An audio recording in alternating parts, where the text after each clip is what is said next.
الفيديو هذا اللي بغيت نشارك معكم اليوم فيه مجموعة ديال المعلومات، راه ما فيه لا خدمة لا والو، ولكن فيه معلومات مهمة بالنسبة للرطوبة. إلا عجبك الفيديو شارك معنا وشارك معنا في القناة ودير لنا الإعجاب وشارك مع الناس يستافدوا إن شاء الله الرحمن الرحيم. وشكرا للأشخاص اللي راهم متابعينا دائما، جزاكم الله خير. وإن شاء الله الرحمن الرحيم كنتمنى ينال الإعجاب ديالكم. حنا بغينا نتكلموا على الطريقة التقنية وغير ديك الطريقة اللي يعني ديال التطبيق. بغينا نتكلموا على المشاكل التقنيه اللي كتوقع في والفنيه اللي كتوقع في لابانتور، فهمت؟ لان الدهانات ماشي هي تطلاص وصافي، لا، كاين واحد القواعد ما بقيناش كنحترموهم في الميدان، فهمت؟ وكاين واحد المدن اللي هي اثريه وقلبناها على انها بحال لومبيلونس. والله العظيم هذه مشاكل، يعني انا ما غاديش نهضر على هذه المدن هذو، ولكن مستقبلا غادي نهضر عليهم ان شاء الله. ولاو المدن ديالنا كلهم حمر في الواجهات. علاش ما كتبغيوش تفننوا؟ علاش كتساراو غير على الأحمر الأحمر الأحمر الأحمر؟ واش عيب أصاحبي، عيب. السلام عليكم ورحمة الله وبركاته، أهلا وسهلا مرحبا. رمضان مبارك كريم، تقبل الله منا ومنكم وغفر لنا ولكم إن شاء الله في هذا الشهر الكريم يا رب، آمين. جزاكم الله خير، شكرا لكم على الإعجابات وعلى المشاهدات وعلى المشاركات، وشكرا على التعليق أيضا، على تعاليقكم الرائعة، وجزاكم الله خير. أولا أردت أن أشارك معكم هذا المقطع، وهو خاص بالرطوبة. نعم، هناك الكثير من الأشخاص يدخلون لمنازل الغير، عندما يدخلون لا يعرفون طريقة تشخيص المنزل. ففي البداية يجب على الشخص قبل أن يعمل أي شيء يشخص المنزل، مثلا التبليط كم له يعني وهو على الأرض، والجبس كم له يعني من يوم على السقف. وهذه الأمور ستساعدك على أيضا تخفيف من الرطوبة في السقف وفي الأرض. فعندما ندخل نرى مثلا هناك مسافة بها ماء، يعني فيها رطوبة تظهر، وهنا تبدأ المشكلة.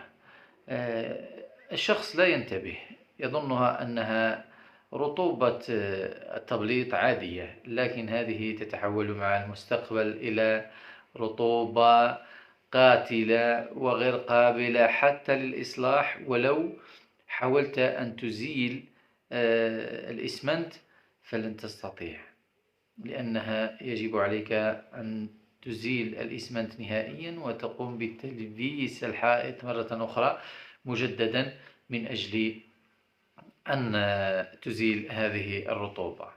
فالكثير من المنازل مثلا بجانب البحر تجد فيهم رطوبة، والسبب يعود للمرة الأولى.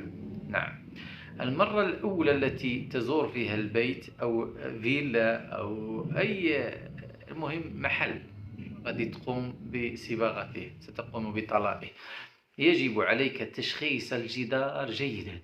إذا كانت هناك ملوحة فيجب أن تنبه لها صاحب المنزل. وهنا السلعة المطلوبة تكون معرفة نقاط ضعف البيت، وأين يمكن أن تخرج لك الرطوبة، وأين يمكن أن تمنع، أو الأماكن التي لا يمكن أن تصلها الرطوبة، وخصوصا قرب الحمام وفي الواجهة. هكذا يكون هناك دائما عند النوافذ بعض المشاكل، وهي القطرات التي تدخل بين النوافذ، لأن أصحاب الألمنيوم وغيرهم صراحة لا يتقنون عملهم إلا القليل.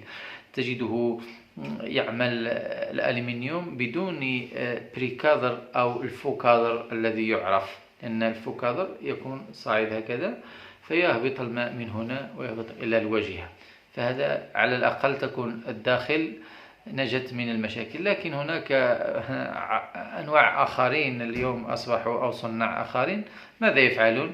يقومون بوضع النافذة كلها على الجدار مباشرة بدون ذلك البريكادر أو الفوكادر الذي يمسكها هكذا. المهم، قبل أن تبدأ بالطلاء يجب أن ترى أو تنظر إلى الأماكن كما سبق الذكر التي تبدو مهترئة أو فيها ملوحة أو رطوبة أو يظهر عليها أثار المياه، فتقوم بثقبها وتسخينها جيدا جيدا لا تستعجل، 4 أيام، 5 أيام، 6 أيام، لا بأس. اعمل في مكان آخر حتى تقوم بتعديل هذا المكان جيدا، وبعدها قم بتطبيق الطلاء عليه، وهكذا ستنجح إن شاء الله. وتأكد، هذه معلومة يعني سأعطيكم إياها، إذا قمت بالعمل على مكان فيه الرطوبة تأكد لا بعده تأكد أنه لن تنجح مرة أخرى في إصلاح هذه الرطوبة إلا إذا أزلت الإسمنت. هناك بعض الأشخاص يظنون أنهم بمجرد أن قاموا بتسخين الجدار وأيضا ثقبوه أنها النهاية. لا، أنا أتحدث على أشياء جديدة. أنا لا أعطيك وصفة بالديليو والبوليستير كما يفعل البعض من أجل هذا ليس حلا، هذا لعب فقط صراحة، هذا لعب، هذا أضحك فينا صراحة الحرفيين. هناك مواد عند شركة عالمية يعني تستطيع أن تعيش معك ل20 سنة، ل10، ل15، يعني الديليو والبوليستير من أجل محاربة الرطوبة. الله العظيم، شوف، جربنا مواد عالمية ولم تنجح معنا في المرحلة الثانية. يعني كان المنزل قد دهن من قبل، وبعدها وقع فيه مثلا الرطوبة في بعض الأماكن وكذا، فلم تنجح معنا، مع أن المواد غالية وكانت باهظة الثمن وذات جودة عالية. أنا لا أتحدث على بعض المواد التي هي موجودة في السوق، لا، هناك مواد تطلبها أنت من الشركة فيبعثون لك هذه المواد، ليس أي أحد يستطيع أن يعمل بها، ولم تنجح معنا. أذكر مرة كنا نعمل في أحد المنازل، هذا المنزل في الأسفل عنده سهريج من المياه أو بسان أو سميه خزان مياه كبير، وكان هذا الخزان يعطي الرطوبة إلى الأعلى. فحاولنا جاهدين على أن نصل إلى نزيل هذه الرطوبة، فسخنا وثقبنا وقمنا بجميع المواد، وأتينا بمواد إيطالية وألمانية، فلم تنجح معنا صراحة. هناك شركات وربما لم نصادفها، لكن يعني كنا نحاول أن نختبر أنواع من الشركات المعروفة عالميا. فأتينا بأحد البرودويات، هذا ليس إشهارا، لأحد الشركات العالمية الفرنسية، فكان فعالا ورائعا.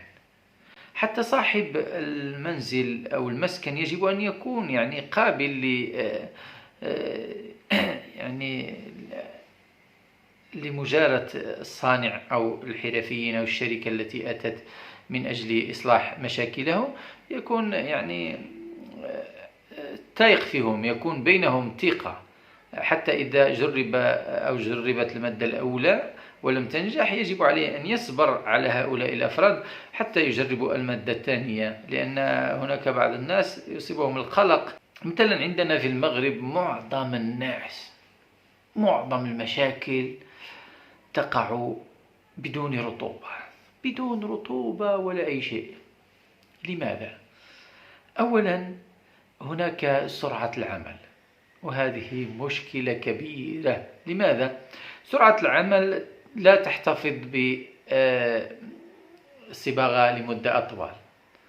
أنت تأتي مثلا تأتي بحرفي تقول له يجب أن تعمل لي في 10 أيام كذا وكذا. الحرفي ماذا يفعل؟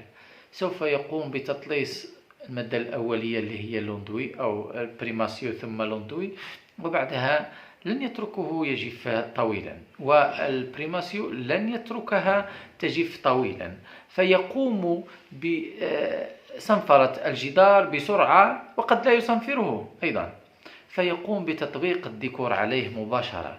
وهذه مشكلة صراحة كبيرة يعاني منها. فعندما يبدأ الصانع بالخروج تناديه الصباغة: يا حبيبي يا حرفي، أنا وراك، الزمن طويل. هو خارج والصباغة كمان خارجة معه، وهذا الضغط يسببه صاحب المنزل، يقوم بالضغط على الحرفي فيؤذي نفسه هو، فالحرفي يسرع له في العمل ويقوم بشخبطة ولخبطة العمل ويذهب عمله هباء منثورا.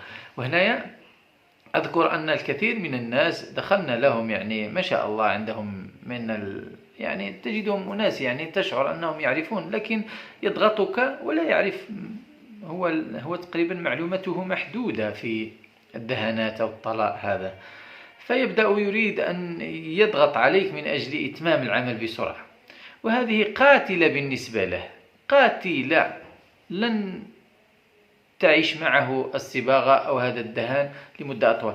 أظن أنني أطلت في هذا المقطع. إن شاء الله الرحمن الرحيم لازال هناك الكثير إن شاء الله سوف نشاركه معكم إن شاء الله الرحمن الرحيم. تحياتي.